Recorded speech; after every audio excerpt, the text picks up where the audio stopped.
Welcome to the Human Capital Innovations Podcast. We're your source for personal, professional, and organizational growth and development, where we share original research, explore industry trends, and interview executives and thought leaders from across the globe. We hope you join us often for practitioner-oriented content around all things related to leadership, HR, talent management, organizational development, and change management. Maximize your personal and organizational potential with Human Capital Innovations Podcast.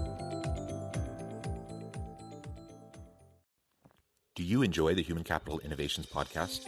Please subscribe, leave a review, comment, share, and consider supporting the podcast on Patreon, even at the producer and sponsorship levels.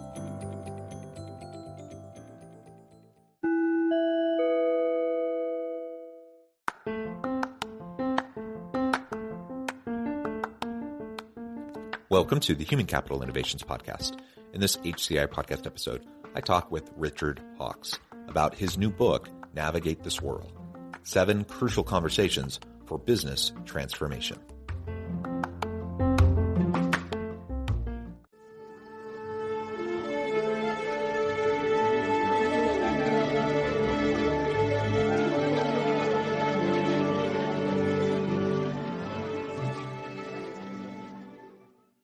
Richard Hawks, welcome to the Human Capital Innovations Podcast.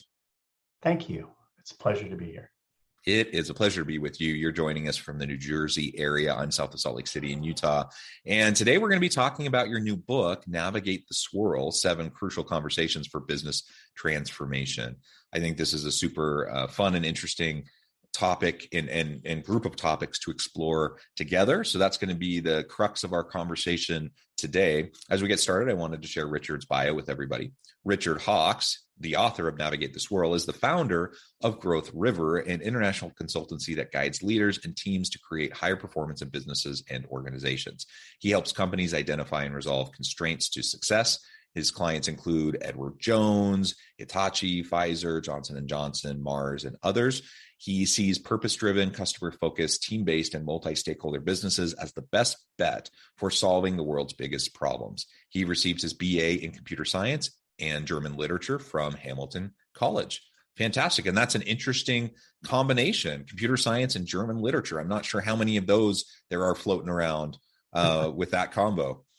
It was actually pretty timely at the time because having a computer science degree when I graduated got me a job really quickly. So yeah, sure. I can totally see that. And then combining it with German literature. Now I say that as someone, for any longtime listeners of the podcast, you know, I lived for several years in South Korea. I minored in Korean language. So among my, various degrees I've earned over the years, I have a love and passion for Korean language and Korean culture, and minored it in. I didn't major in it, but I did minor in it as an undergrad. And yeah, every now and then you just throw in these kind of unique little things that help round out the individual. And that's certainly how I see my experience. And it's, I imagine you could speak to the same. Well, so I went so between high school and college, I took a gap year and ended up in Germany for a year. And I didn't speak a word of German when I got there, but I had to learn the language, to meet girls pretty much and get through school. And so that experience, I have to say, and you'll see in the book actually conveys a language for navigating growth in organizations, at least the seeds for a language to develop. And that experience had a huge impact on me and my understanding of sort of the relationship between language and conversation and being in it together and what alignment actually looks like. It's a very rich way to see change. I assume you probably resonate. Yeah, that's resonating with me very, very well. And I suspect anyone else who has spent a significant time abroad, who's been immersed in different cultures and different languages, you can kind of wrap your head around that. And that was totally my experience. Transformative experience in my young adulthood and early career that has really shaped the way I view the world and the way I have shaped my practice my academic work, my educational career, my leadership practice, everything. I can go back and point to a lot of the lessons I learned during that time for sure. Yeah, so similar experience. Yeah, well, that's wonderful. Well, and you already kind of started down this path, but tell us a little bit more about why this book, why you wrote this book, why now, and what you're really trying to accomplish through getting this out there to share with others. So I actually, not consciously, but I think I started the book about 30 years ago. And it's when I decided to go into consulting because I was just fascinated with the whole process of growing and scaling companies and all the different elements that go into that. And I started taking notes and I started writing down what was working and not working. Flash forward 20 years from that point, maybe 15 years from that point, at that point, I'd worked with some companies and I'd been on their journeys for quite an extended period of time. So I worked with one company. We went from 4 scientists in a lab to being one of the largest DNA sequencing companies in our space in the world. We had labs all over China, all over Europe. We went through the entire process of scaling a company all the way up to a fully matrixed organization in a multicultural context. And that, and I was on their board for 18 years and working with the senior leadership team for about 22. So I took that entire journey all the way through. And so what happened is along the way, and there were many other experiences like that, and they're captured in the book, but along the way, I really was able to map out the process.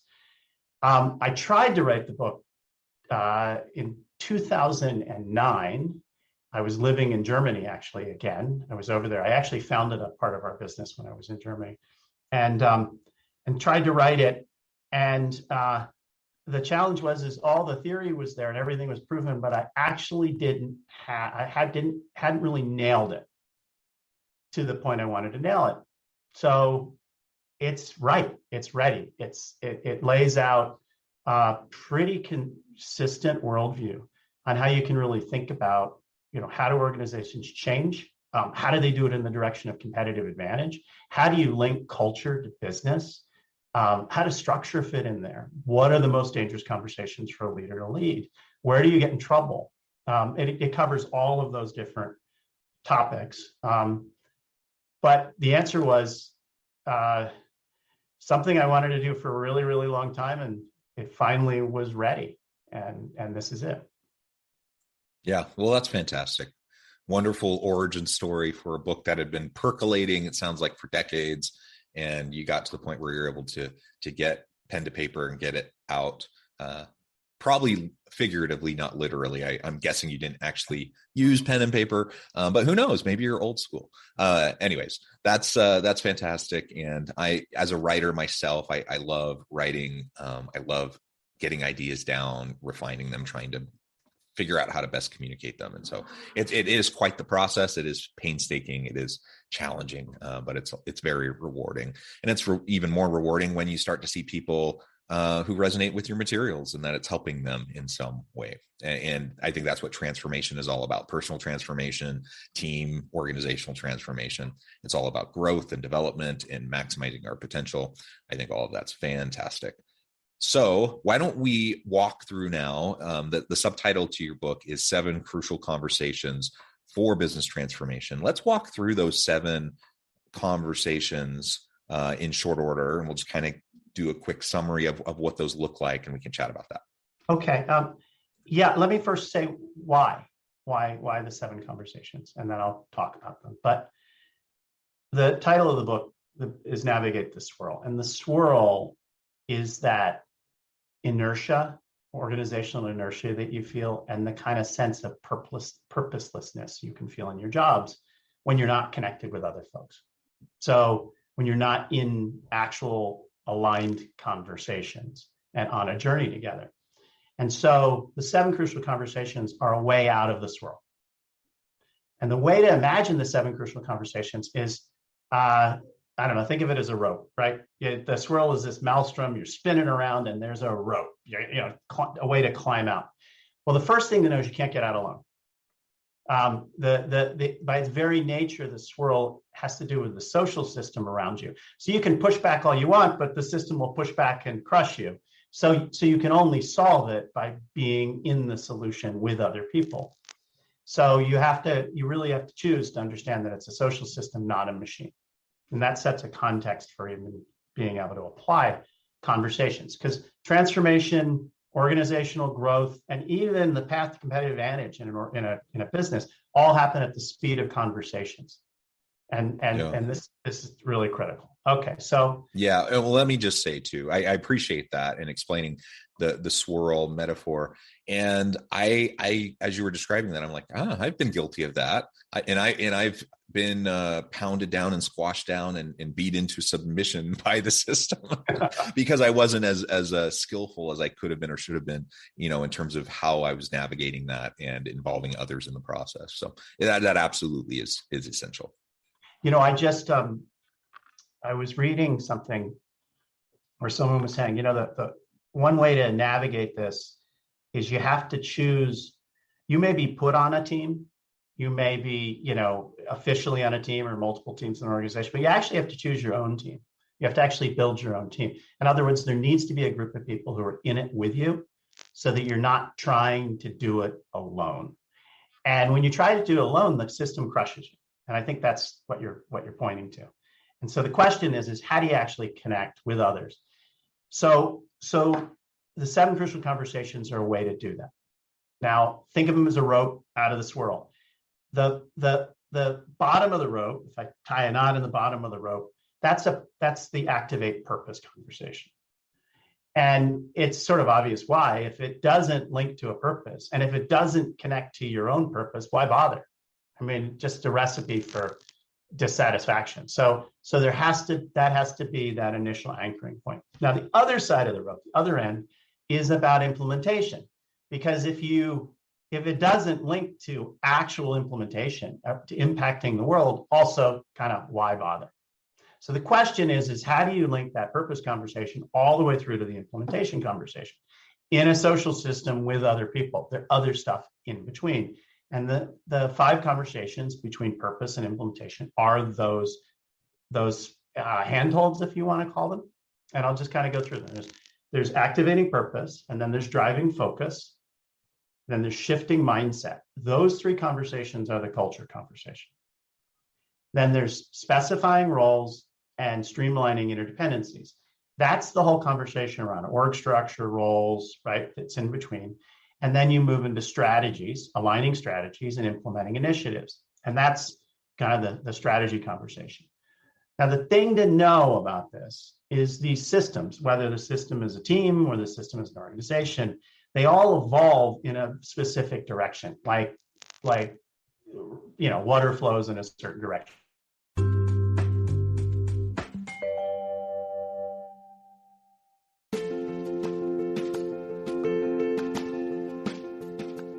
Check out my new book, The Future Leader, Creating and Transforming Next-Gen Organizations. Stemming from 2 decades of professional experience and over 600 in-depth interviews with executives, thought leaders, and scholars from across the globe, The Future Leader will help you explore the ordinary, everyday actions that will help you to prepare to lead in the future of work, to respond to an uncertain future, and to produce extraordinary results for individuals, teams, and organizations.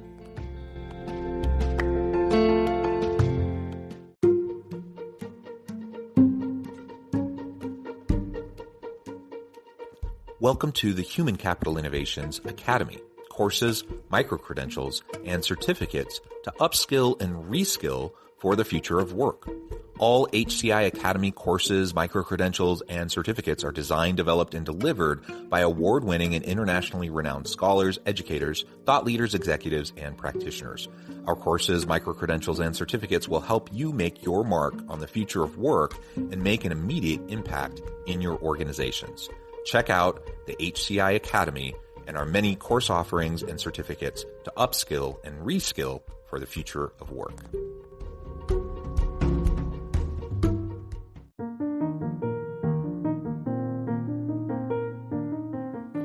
Check out our new weekly LinkedIn newsletter, Alchemizing Human Capital, exploring industry trends via original research and interviews with executives and thought leaders from across the globe. We look forward to having you join us.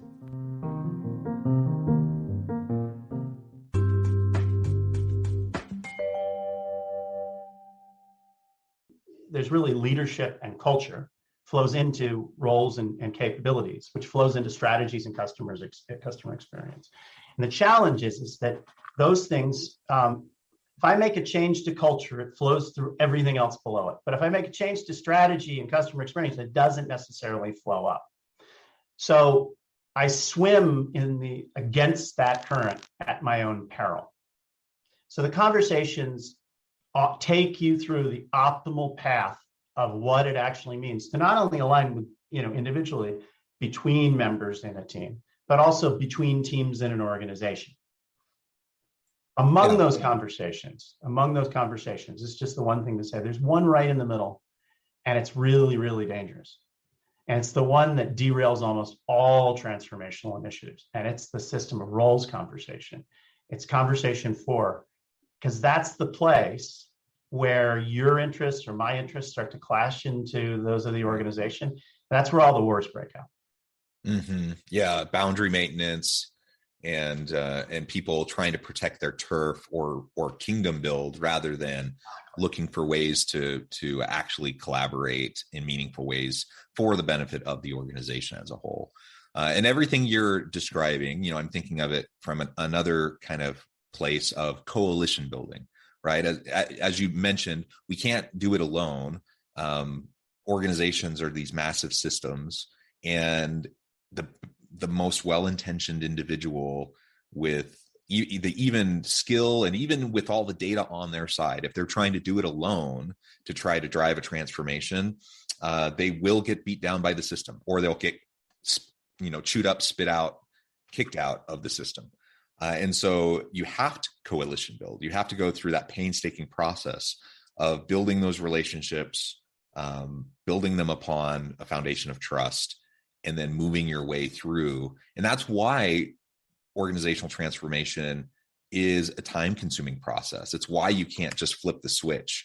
It's why so many organizations fail at organizational change initiatives, is because they try to short circuit that painstaking process. They try to take shortcuts. They think that, we just want to see change immediately, so we're just going to decree it, and then people are going to do it because that's what's expected. And you're smiling and nodding your head like we've all experienced that, and it never works. In some cases where you have a lot of fear in the culture, it might work in the short term because people are so afraid of losing their jobs, but it never will truly work. And as soon as that fear-based leader leaves, then everything just ends up reverting back to the way it was before. You said a lot of really, really important things. So let me just grab onto one part of it. One of the things that gets in people's way, the book has a bunch of these. One of the things that often get in leaders' ways is they think in terms of time as when they have a meeting. It's sort of like, we have to complete this deliverable, then this deliverable, then this deliverable. It's this driven by project management. And those are really important tools. And no way am I saying they're not important tools, but they lead to this blind spot. And the blind spot is there are certain conversations, these conversations where you time box a problem and say, I'm going to give this amount of time to it, work really well if the information is clear and the solution path is clear.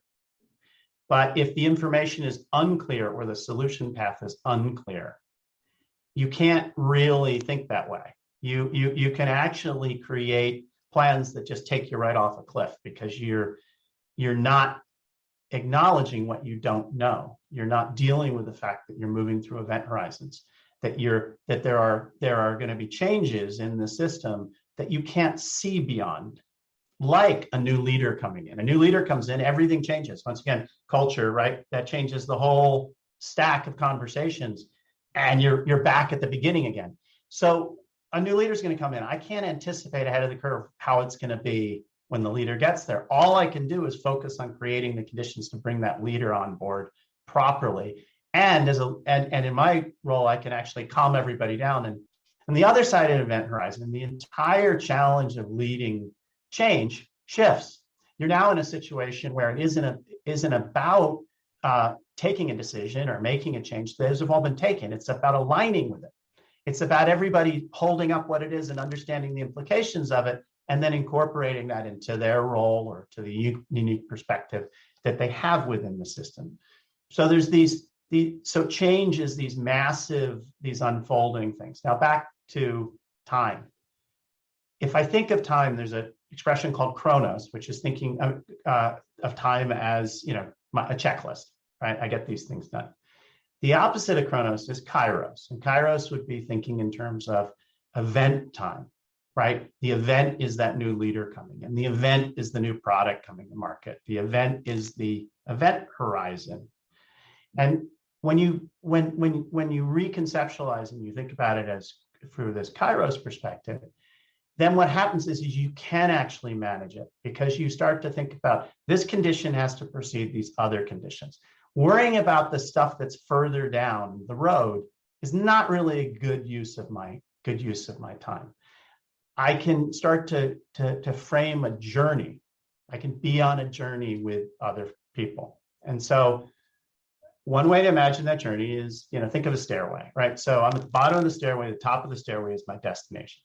I have this ideal future state, this idea of where I want to go. I want to, have an organization where it's a high trust environment. Everybody's able to play full out from the perspective of their role for the good of the whole, right?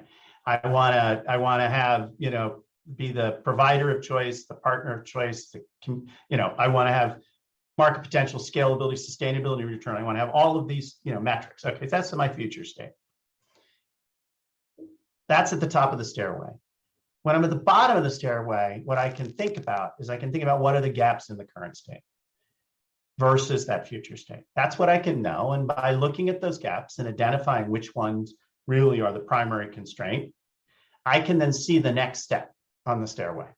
I probably can't see, maybe I can see 2 steps on the stairway, and then the ones above that are all blurred out, and then I can see the top of the stairway. So then I take a step, I make that change to the system, I make that change to the team, to the culture, to the business, to the whatever, with my colleagues. And then what happens is that I'm now I now have new information, I now understand the destination in a new way, and I move, right? So it's iterative, it's an unfolding journey, it's versioned, and that's the challenge. It's being in that space with other people. That's the focus conversation. But that space has to happen in the context of purpose. And you have to have the right mindset, because who's going to deal with all that uncertainty if we don't trust each other, if we can't have conversations, if I can't give you feedback, if we can't recover from setback, all of these kinds of things. And so those connection points that I'm talking about, that idea of being on a shared journey and the mindset that's required and happening in purpose, are all sort of they're the fundamental touchstones to be on a shared journey and to grow and scale a company together, and manage, really rapid change. Yeah, I love it. This is super interesting. Richard, I'm shocked by just looking at the time, and I note that we're about out of time. We've only scratched the surface. I would hope to have you back so we can continue this conversation and to dive in even deeper into these areas. But everything you said has resonated with me. I think there's a lot of food for thought that I will certainly carry out and consider and reflect upon. I would encourage listeners to do the same. Before we wrap up for today, I just wanted to give you a chance to share with listeners how they can connect with you, where they can find your book, anything else like that. And then give us the final word on the topic for today. The book is widely available at Amazon, Barnes & Noble, Target, Walmart. It's been picked up through a lot, so you can pick it up pretty much anywhere right now. You can get in touch with me through our website, Growth River. The company, is about these ideas, and we have an entire team that supports that. And if the one word is for me, these ideas are really important because we've gone through COVID. We're all working remotely. You and I are sitting here on Zoom. We're in so many different places. And we've got to make some of these processes, ways of operating visible because then we can manage the complexities, these significant complexities together and make them human-sized. And that's sort of why I'm turned on by this work, because I think it can really have a significant positive impact on, all of us. Yeah, so thank you for the opportunity. Agreed, Richard. This has just been a pleasure. I encourage listeners to reach out, to get connected, find out more about what Richard can do for you. Check out the book. And as always, I hope everyone can stay healthy and safe, that you can find meaning and purpose at work each and every day. And I hope you all have a great week.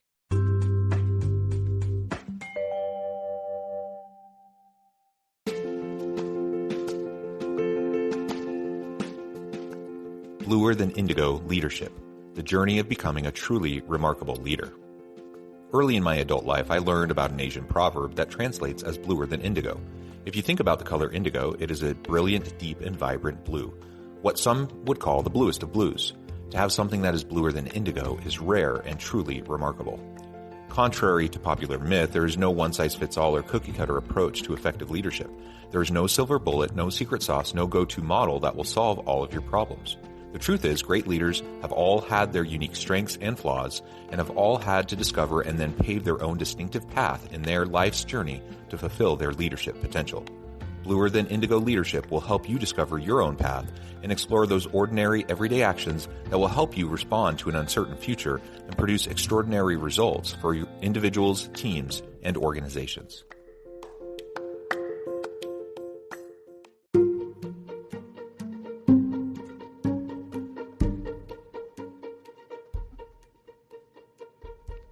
Check out Human Capital Innovations magazine, Human Capital Leadership. Human Capital Leadership is a free, interactive e-magazine with the mission to help individuals, leaders, and organizations find innovative approaches to maximize their human capital potential. We publish issues quarterly in August, November, February, and May. Take a look at the latest issue and let us know what you think.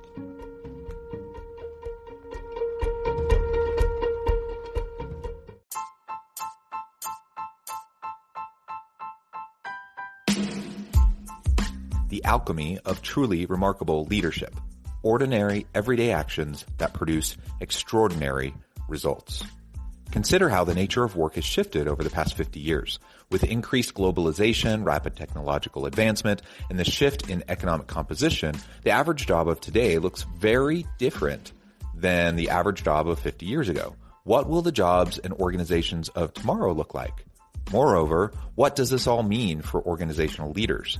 What are the core competencies and capabilities of organizations and their leadership that are prepared for continued disruption and geopolitical and socioeconomic shifts?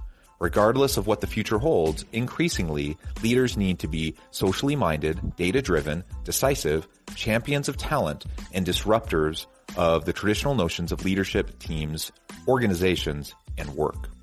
The alchemy of truly remarkable leadership will help you to explore your own leadership competencies and capabilities and consider ways to apply and implement them into your workplace and personal life.